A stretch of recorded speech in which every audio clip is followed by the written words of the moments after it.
Bienvenido al podcast de culturaocio.com. La sanidad pública, el desgaste emocional del personal sanitario y las desigualdades en el acceso a los tratamientos son algunos de los temas que atraviesan la segunda temporada de Respira, el drama médico creado por Carlos Montero, que ya está disponible en Netflix. En Cultura Ocio, el podcast de Europa Press sobre cine, series, música y ocio en general, hablamos con su creador y parte del reparto para conocer cómo se ha construido esta nueva tanda de episodios marcada por la privatización del Hospital Joaquín Sorolla. En este episodio, Carlos Montero reflexiona sobre la deriva de muchos centros sanitarios en España, el colapso de los sistemas de cribado, la falta de recursos en salud mental y cómo la ficción puede ayudar a poner el foco en estas realidades sin renunciar al entretenimiento. Le siguen Nayan Imri y Borja Luna, que comparten la evolución de sus personajes y cómo han abordado esta temporada desde lo emocional y lo político. A continuación, escuchamos a Pablo Alborán, Aitana Sánchez Gijón y Joan Forneas, que abren una conversación sobre vulnerabilidad, empatía y la incorporación del cantante malagueño a la serie en su primer papel como actor. Cerramos el episodio con Manu Ríos, Alfonso Basabe y Blanca Suárez, que profundizan en el desgaste del personal sanitario, la precariedad laboral en el sector y la necesidad de dar voz al lado más humano de quienes nos cuidan. Todas las entrevistas han sido realizadas por Leire Marián, parte del equipo de culturaocio.com. La respuesta fue buenísima, la prueba es que estamos haciendo una segunda. O sea que teníamos las expectativas altas, porque estábamos muy orgullosos de la serie y creíamos que podía funcionar, pero siempre es una incógnita, evidentemente, ¿no? Y cuando sabes que funciona, pues, hombre, escribes con mucha más seguridad la segunda y con más alegría, eso sin duda, sí. Uh-huh. Esta temporada el Sorolla pasa de ser un centro público a uno privado, lo que conlleva algunos problemas. ¿Cómo concebisteis esta difícil transición de manera que resultara realista? ¿Os inspirasteis en algún caso particular? Sí, hay muchos casos particulares. Es verdad que es la gestión privada, es decir, el hospital sigue siendo público, que es lo que está pasando en España en algunos hospitales, y eso lo complica casi incluso más, porque claro, si se convirtiera todo en privado, tendrían que cambiar de médicos, porque los médicos son funcionarios, es decir, nuestros médicos siguen siendo funcionarios públicos, lo que pasa es que eso, la gestión del hospital pasa a manos privadas, y eso supone evidentemente un choque, porque es un cambio de cultura y de cómo se aborda todo, ¿no? De cómo administras los recursos, cómo tratas al personal, y eso es lo que queríamos contar, porque eso está pasando en muchos hospitales en España. Y para nosotros era una manera de alertar y condenar, ¿no? Porque yo creo que la sanidad debe ser pública siempre. Porque siempre está esa idea de que desde lo privado se gestiona mejor, es más eficiente. Y yo creo que a lo mejor en algunas empresas es cierto, yo creo que en la sanidad no es así. Entonces, bueno, me gustaba hablar sobre eso. Justo eso iba a preguntar, porque en la anterior temporada parecía que el debate estaba un poco abierto, con lo de la huelga y todo eso. Pero en esta, al mostrarse los problemas de la privatización y todo eso, parece que se hace un alegato a favor de lo público. Yo creo que ya la primera estaba. Es verdad que yo intento ser lo menos maniqueo posible y poner en el mismo lugar las distintas opiniones, ¿no? Para enriquecer el debate. Pero evidentemente aquí ya cuando te estás definiendo, o sea, cuando ya estás hablando sobre la privatización, evidentemente mi postura es muy clara, sí. Uh-huh. Una de las principales tramas de la serie se centra alrededor de Patricia y su lucha contra el cáncer de mama. Y precisamente ahora los fallos en el cribado de esta enfermedad en algunas comunidades autónomas están provocando una importante crisis. Entonces me gustaría preguntar tu opinión al respecto. Fíjate, nosotros arrancamos la primera temporada con una Patricia, una política diciéndole a las mujeres, venid a hacer los exámenes para prevenir, y es el médico el que dice, no vengáis porque estamos saturados, ¿no? O sea, bueno, lo que está pasando es un poco eso, realmente. O sea, bueno, aún no sabemos bien lo que está pasando, ¿no? Porque yo leo opiniones muy confusas sobre lo que está pasando en Andalucía y no me acabo de enterar si es que han desaparecido, si han mentido con los diagnósticos diciendo que eran benignos cuando no, si han desaparecido, bueno, en fin, cada día desde luego está pasando algo, y algo que no es bonito, y que se tiene que solucionar, evidentemente, y que es tremendo. O sea, saber que se ha podido morir mujeres por una inoperancia o por no llegar a tiempo o porque el sistema está colapsado es tremendo. No lo podemos consentir. O sea, es horrible. Es que me imagino a mis personas allegadas o a mí que nos está pasando eso y es tremendo. Bueno, de hecho, vemos como cada cosa que ocurre en el Sorolla es utilizada a favor o en contra de la campaña política de Patricia. Claro. Es algo que vemos también en nuestra realidad, el hecho de que los políticos, en vez de preocuparse por mejorar, se dediquen a usar la sanidad pues como un arma arrojadiza. Bueno, todo ya es un arma arrojadiza, desgraciadamente, ¿no? O sea que yo sigo siendo positivo y sigo creyendo que los políticos hacen una gran labor, no todos, pero sí, el clima está muy enrarecido, muy polarizado y da bastante pena, sí. Esta temporada muestra también pues, a los trabajadores, especialmente a los urgencias, totalmente desbordados, quemados incluso. Y bueno, hay informes que dicen que 1 de cada 3 profesionales sanitarios en Europa presentan síntomas de depresión o ansiedad.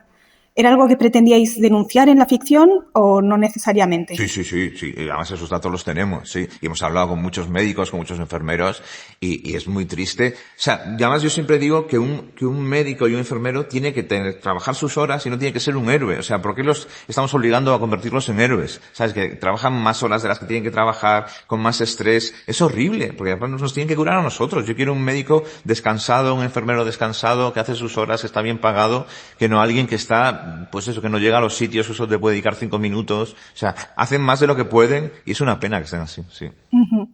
Pues te iba a preguntar si se cuida suficiente al personal sanitario, obviamente no, evidentemente. Pero más teniendo en cuenta que es que hace nada en la pandemia, bueno, pues salíamos a los balcones a aplaudir su labor. Sí, parece que se nos olvida. Es verdad que después nosotros también tenemos una responsabilidad, ya no solo los políticos, nosotros como pacientes también tenemos la responsabilidad de ser buenos pacientes, es decir, hombre, a veces no se puede porque estás en una crisis de salud brutal y no puedes estar pendiente, pero a veces también somos muy malos pacientes y exigimos demasiado, ¿sabes? O sea, también hay que pensar que bueno, que cuando llegas a urgencias y no te atienden a los 10 minutos, es porque hay otra persona más grave que tú, ¿sabes? O sea, que también tenemos que tener nosotros como pacientes una cultura, ¿no? Pero evidentemente la responsabilidad no es nuestra, la responsabilidad del sistema. Claro. En general, la salud mental está invisibilizada un poco, no ya específicamente dentro de los personales de la sanidad, sino en todos los entornos laborales.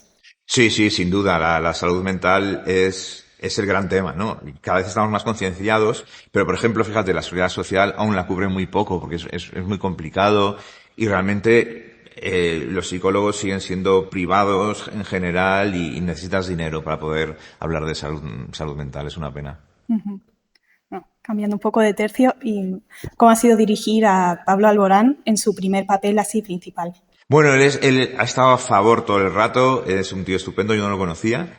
Le habíamos hecho un par de pruebas para otras cosas y tal, y es que hizo una prueba maravillosa y nos animamos y él está muy a favor y no, ha sido fantástico, ha sido muy bien acogido entre el equipo, muy fácil, la verdad. Uh-huh. ¿Qué destacarías de esta segunda temporada respecto a la primera, quizá? Yo creo que nos centramos más en lo personal, ¿no? O sea, conocemos más a nuestros médicos y a nuestros enfermeros y creo que hace que la serie sea un poquito más íntima, sin perder la cosa esa trepidante que ya es marca de la casa. Pero sí, yo creo que nos centramos más en ellos. Uh-huh. Y bueno, por último, si se puede preguntar, ¿podemos esperar una tercera temporada o incluso algo más? Ojalá, no sé, va a depender de vosotros. No te vas a morir. ¿Sabes lo más jodido de ser médico paciente a la vez? Que es difícil que te engañen cuando te dicen esas cosas. Voy a curarme. El Sorolla se privatiza. Voy a estar a cargo de la nueva gestión del hospital. Patricia, ¿conoces a la gran oncóloga Sophie Lafont? Sophie es una eminencia. Usted es una candidata perfecta para participar en mi investigación. Has vendido este hospital a cambio de tu tratamiento. Es prevaricación. Yo lo llamo luchar por mi vida.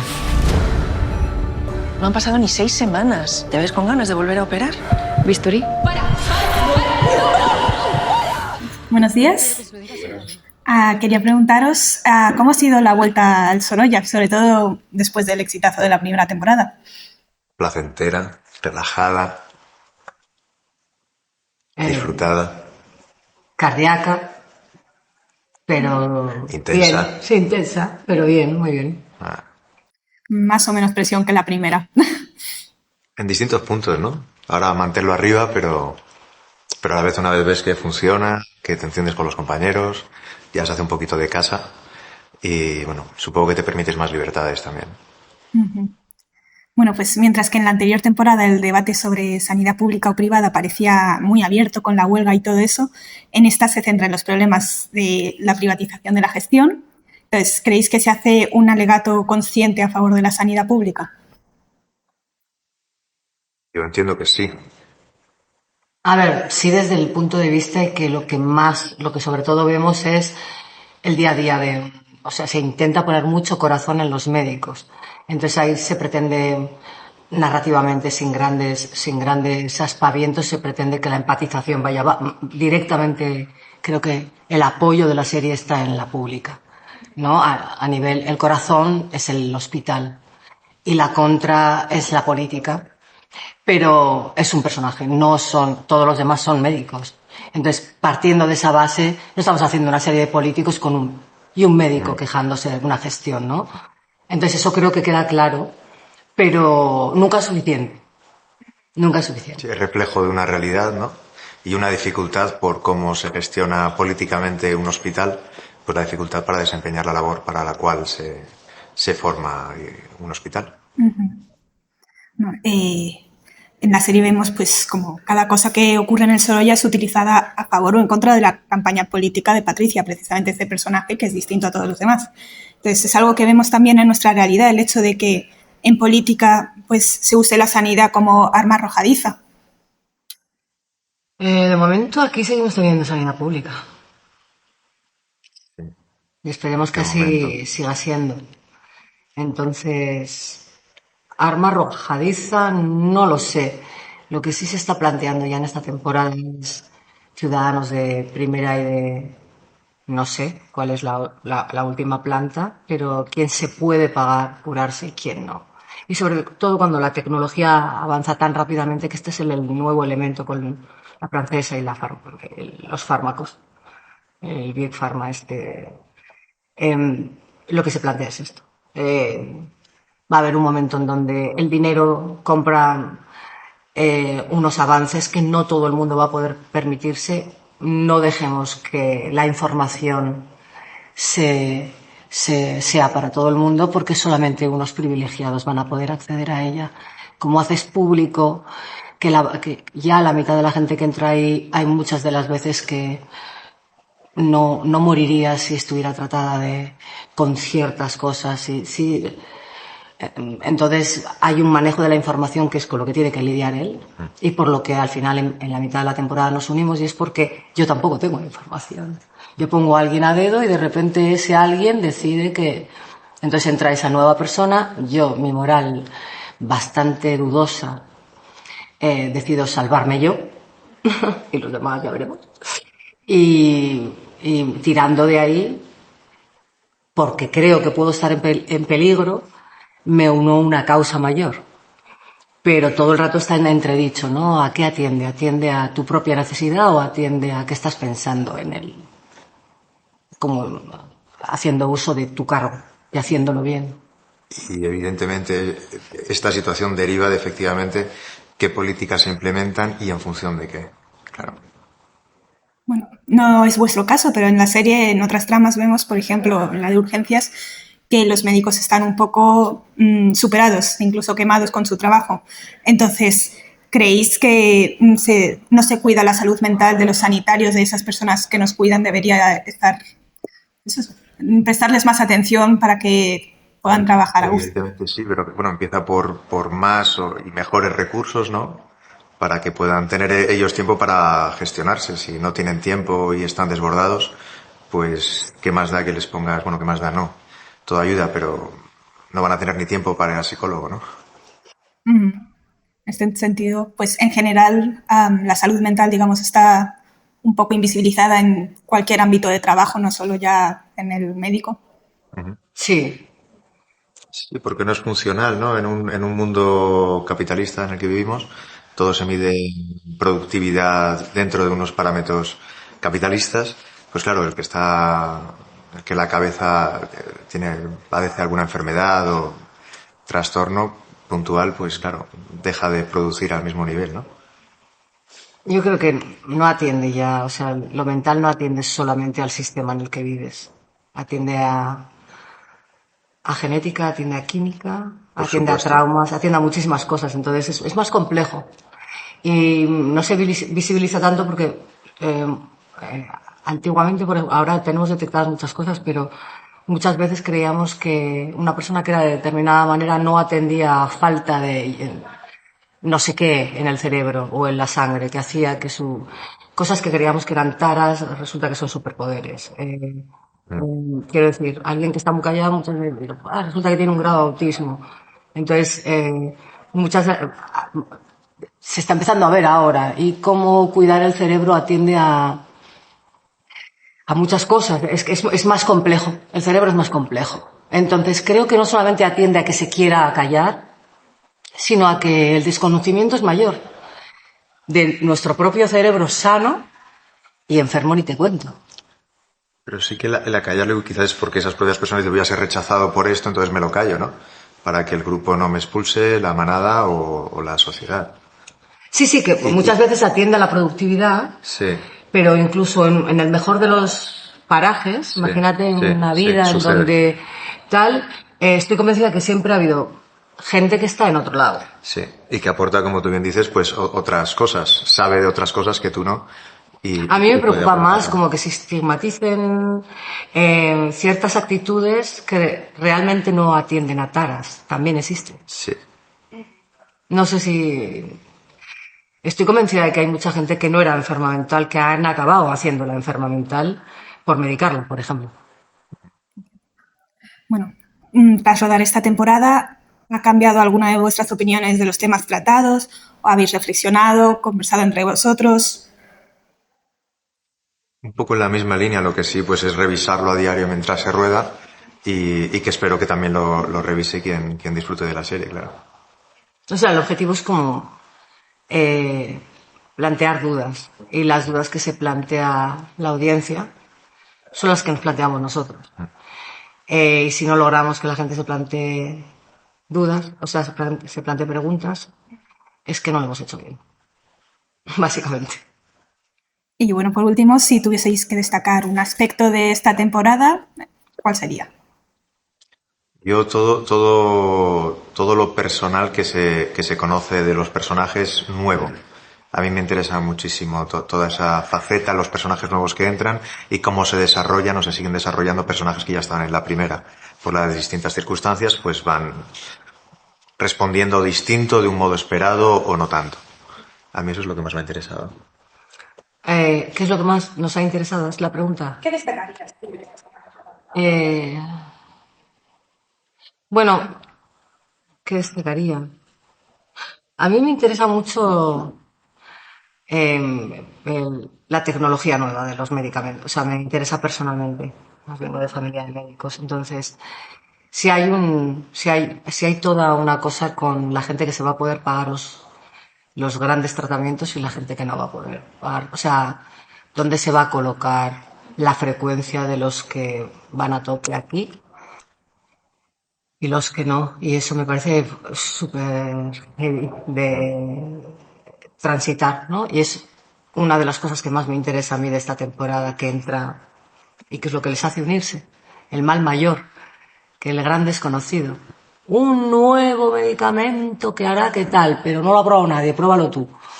Pero bueno, estamos ya entrando en ese sitio en donde ya empezamos a ver que te duele un hueso, ya no hay que amputarte la pierna, ahora se te mete hialurónico en un cartílago, que no sé cuánto, no sé qué. Todo como a raíz como de unos anti-agings ha empezado a crecer una nueva medicina que a mí me fascina, ¿no? Me fascina que entre eso en esta segunda temporada. Me interesa mucho. Como espectadora me interesaría lo que más. Sí. Aunque no sea de lo que más se habla. Sí, pero es la hostia. A nivel conceptual, sí. Verlo ahí tan claro. Sí. No quiero que se lo digas a nadie. Lo voy a superar solo. Lo nuestro ha sido divertido, pero no ha sido real. ¿Me cuentan de trauma que tenemos una mano catastrófica? ¿Cómo va? No vas a poder operar dos cosas a la vez. ¿Qué te juegas? Está bueno, es un narcisista que solo piensa en sí mismo y te da mala vida. Para mí que es tu tipo total. ¿Inspira? Te va a dar igual que te cure el cáncer si no conoces los efectos secundarios de este tratamiento experimental. ¡Por favor, una camilla! Eso, no me dejes morir. Bueno, quería empezar preguntándoos, en el caso de Aitana y Joan, ¿cómo ha sido esa vuelta al Sorolla, sobre todo después del éxito de la primera temporada? En el caso de Pablo, ¿cómo ha sido incorporarse a esta segunda?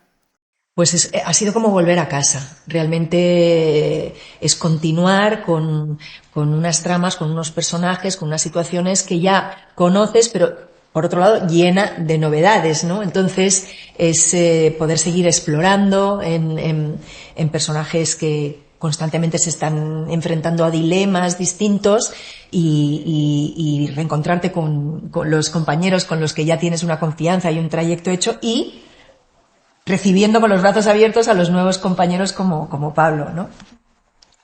Totalmente, o sea, ha sido exactamente como volver a casa. Sí. Y es curioso, yo nunca había tenido la oportunidad de haber hecho un personaje en una segunda vez, como volver a interpretarlo. Y entonces para mí hubo como un momento de quién soy, dónde estoy, pero de pronto sentí como que volvía a aparecer. Sí, que ya estaba, ¿no? Que ya lo tienes integrado. Y es como si, una especie de familiar o alguien estuviera por ahí. Y luego, pues eso, la incorporación de Pablo en esta temporada ha sido un auténtico lujo y yo creo un privilegio para todos. Muchas gracias. Pues a mí es que me han recibido muy bien. Estoy muy feliz porque yo desde el primer día era como que qué suerte tengo, qué bien, qué arropado me siento. Todos los miedos los podía compartir, las dudas, el poder ensayar cada vez que he querido, he tenido alguna duda, he podido hacerlo, el poder levantar el teléfono y que Soan tuviera la generosidad de brindarme su tiempo también fuera de rodaje, de poder estar trabajando por y para el proyecto. Era muy guay porque a mí me ha dado como mucha seguridad en muchos momentos. Y luego Aitana, pues es que yo la adoro de siempre y sentir que estoy al lado de alguien a quien admiras y encima te tratan con empatía y te tratan así, es muy guay. Pero es que también es verdad que traías inseguridades y miedos que nosotros también sufrimos en la primera temporada, porque yo me acuerdo el primer ensayo que hicimos con todo el material médico y aprende a abrir una herida y aprende a suturar y a hacer el doble salto mortal con la no sé qué, y yo me acuerdo en la primera temporada que es que yo sufría muchísimo porque estaba obsesionada con que eso saliera bien y que jamás en la vida ni con media vida podría llegar a que se pareciera a lo que hace un médico de verdad.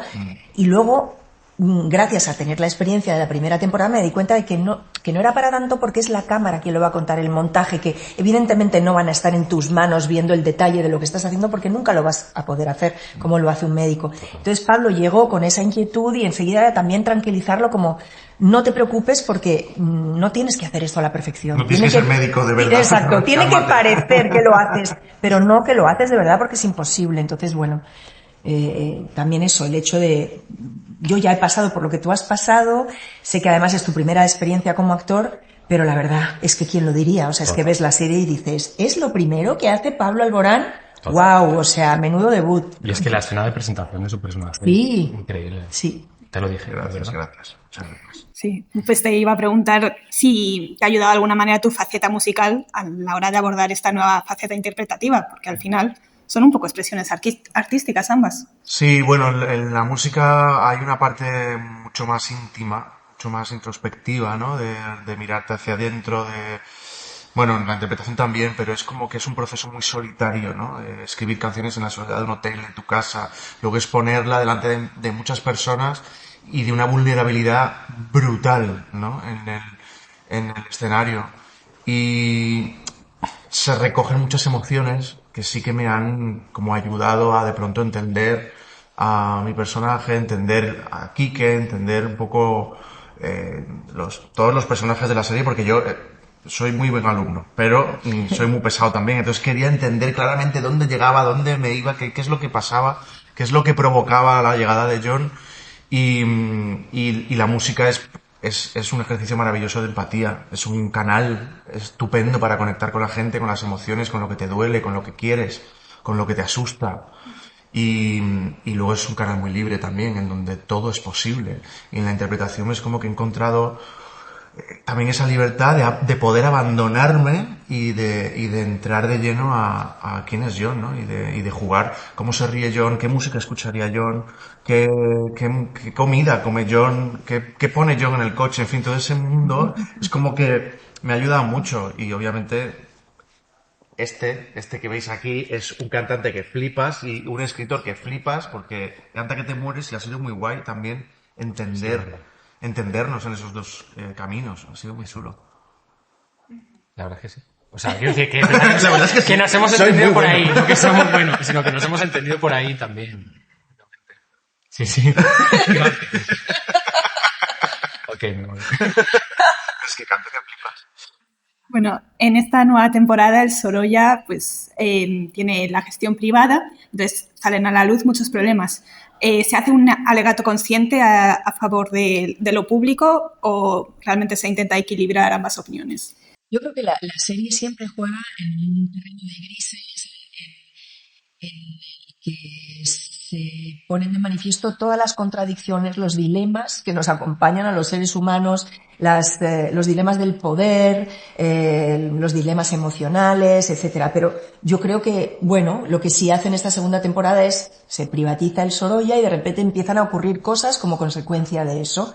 Y ahí yo creo que sí que hay algo que es evidente, ¿no? Porque, o sea, que hay sanidad privada que está muy bien, obviamente, pero cuando tú utilizas los recursos públicos y empiezas a limitarlos y a primar el beneficio económico, a externalizar ciertos servicios, nos pasa también en los ayuntamientos, de repente, con la recogida de basuras, o con la gestión de los parques, o con la educación, te das cuenta de que eso también tiene sus consecuencias, y eso la serie lo plasma. O sea que yo creo que sí, que hay un posicionamiento, sí lo hay.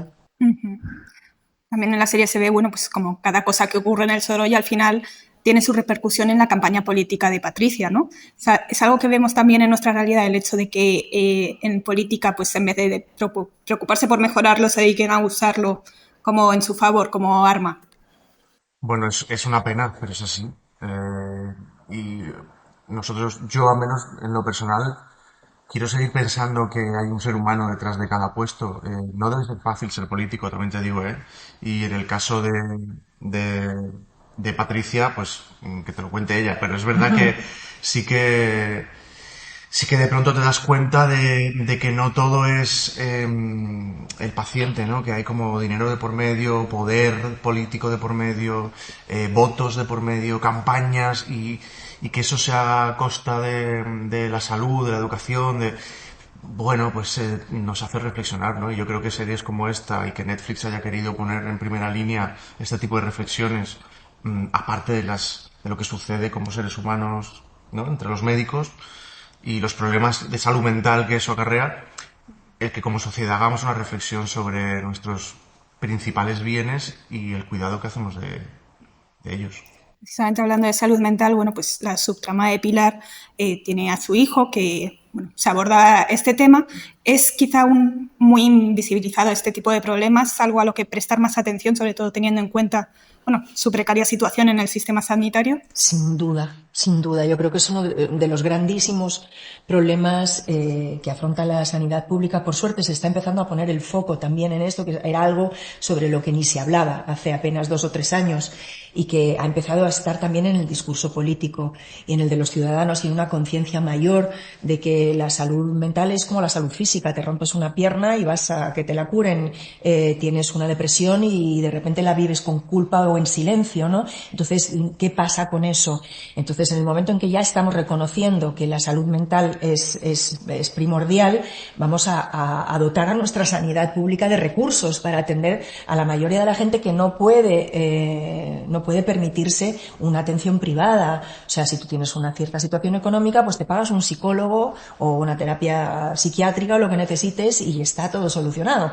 Pero sin embargo, la persona de a pie que no tiene esos recursos a lo mejor tiene que esperar meses para que le dé cita a un psicólogo o que le atiende una vez cada X semanas y así no hay manera de hacer terapia o de solucionar las cosas. O muchas veces es como los médicos desbordados no pueden hacer terapias de verdad, pues lo van paliando con una pastillita, ¿no? Y al final acabamos haciendo una sociedad adicta a los antidepresivos, a los ansiolíticos, etcétera, ¿no? Es normal tener miedo a veces.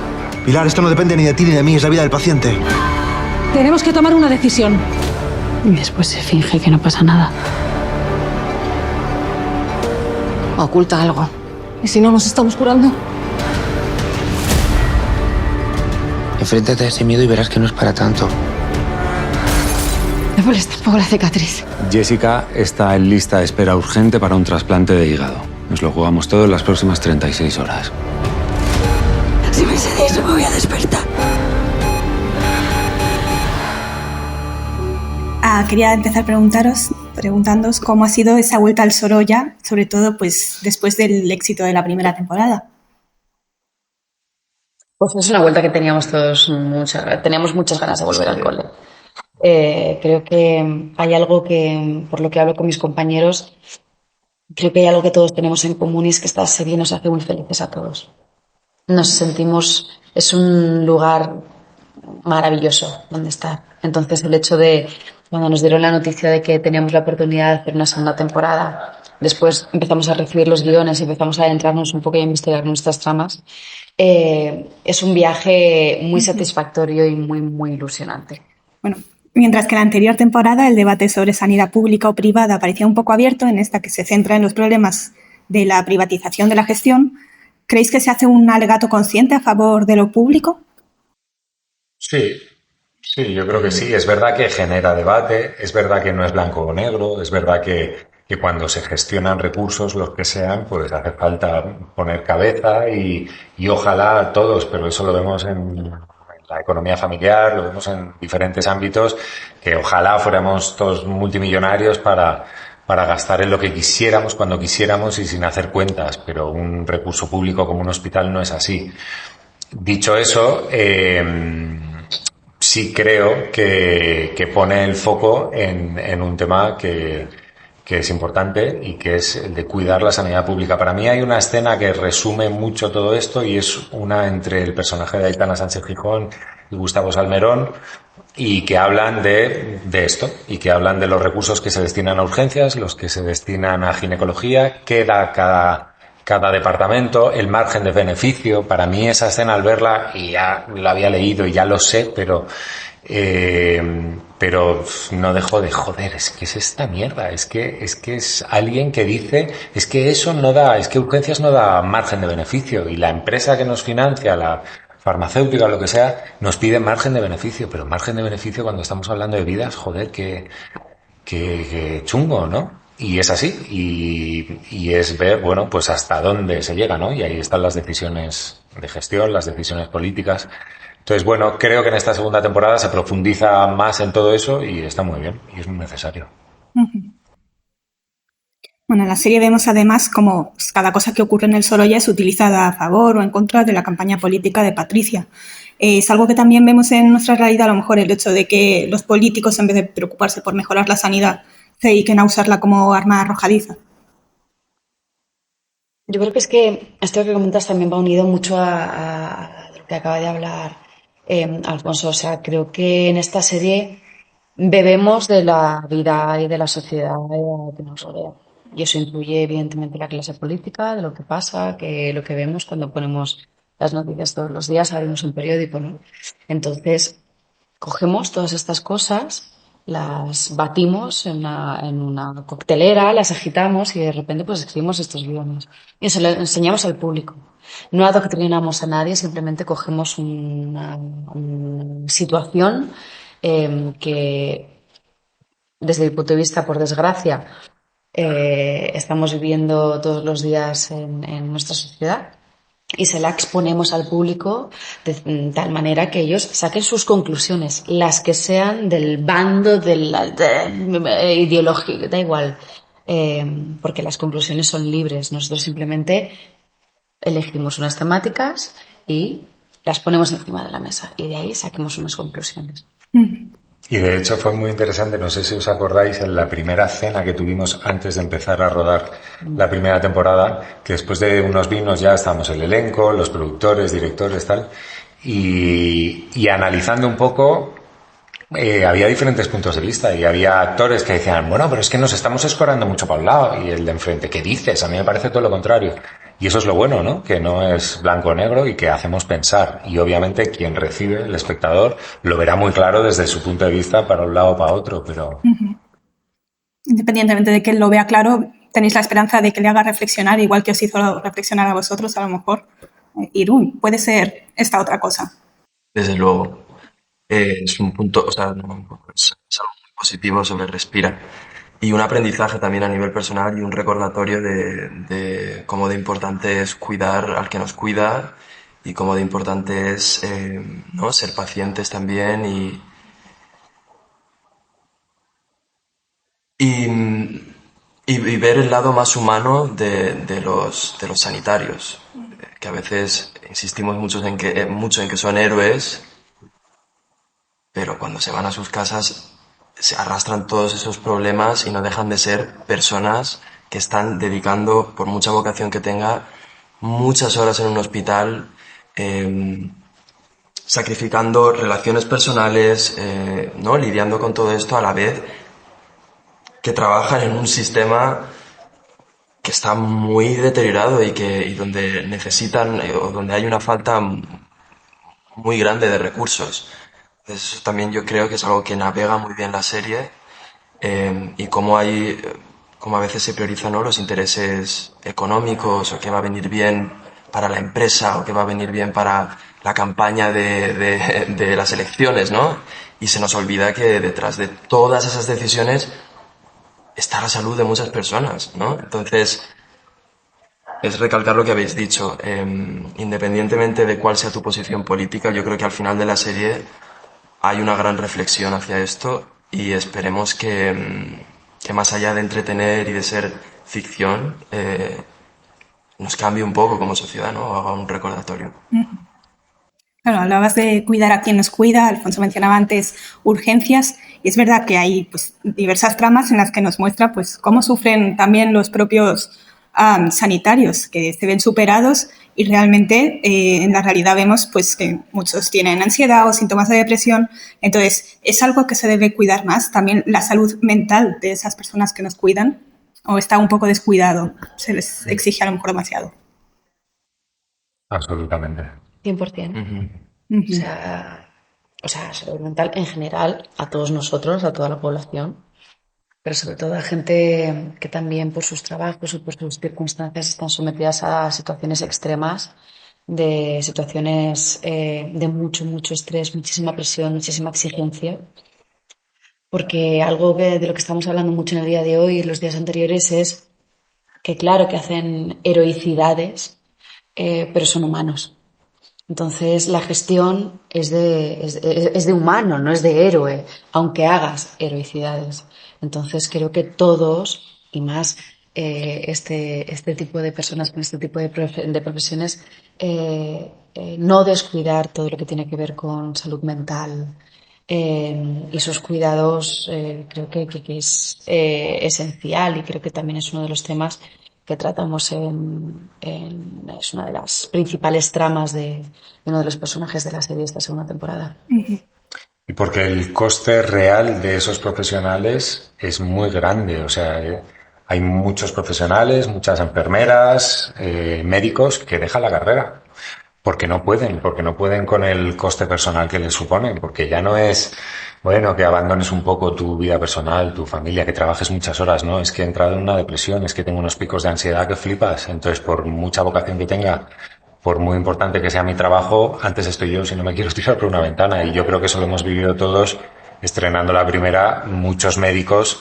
que nos han venido a contar gracias, y seguir investigando y seguir enterándose de lo que es la realidad de muchos ámbitos de la sanidad pública, que es insostenible. Y lo malo es que los seres humanos nos vamos acoplando a situaciones muy jodidas y seguimos, y se queda uno por el camino. Bueno, pues la máquina tiene que seguir, pero ¿a qué precio?